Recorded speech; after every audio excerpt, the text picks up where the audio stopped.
Hey everybody, Adam with Antique Auto. I've got another quick tip for you. How to remove the glove box lock out of your glove box or the dashboard, wherever it may be installed.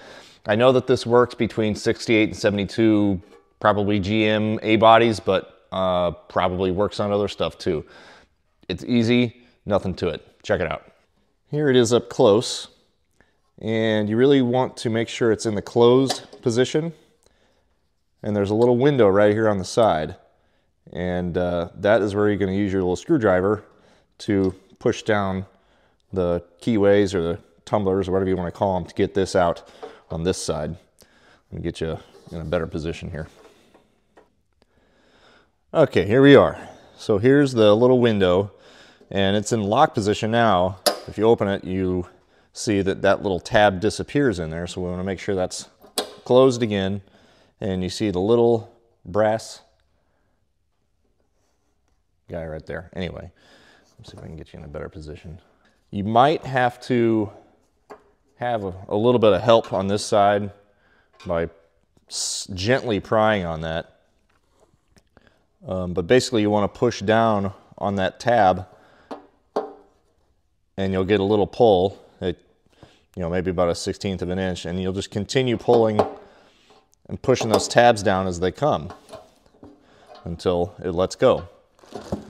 So here's what that looks like that way. That's those little tabs. I don't know what you call them.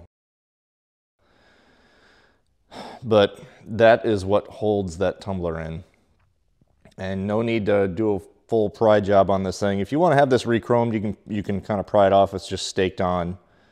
But I don't really recommend it. Try to find a good used one. But you can take this to any locksmith and they'll be able to key it the way you need it. Also, there's all this here that sometimes we need to learn how to figure out how to get out too. So this is like a little hexagonal shape here that nobody has a tool for. So what I do is just take a giant screwdriver and spin it out. And that is just basically a nut that holds the rest of it in. That's that there. Put it together like that. And you can bag and tag that for later, for when you get this thing painted and you're ready to install. That's all there is to it. Easy peasy. So to get this thing reinstalled again, just reverse the process. You might have to fight with these little tabs a little bit. But there's generally not a whole lot to it. There we go. Just push it right back in. That's locked or closed. It's not locked. So there you go. No problem. And as far as clocking this thing, there's a tab here that only allows it to be put in one way, and that tab is right there. So you can't spin this thing when you're turning the lock. That's all I got. Nothing to it, right? Yeah, so it's super easy when you know how to do it, but it's completely foreign when you don't. So hopefully that helps some of you out.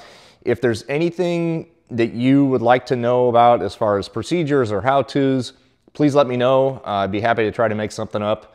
And as usual, thank you so much for watching, and I'll see you next time.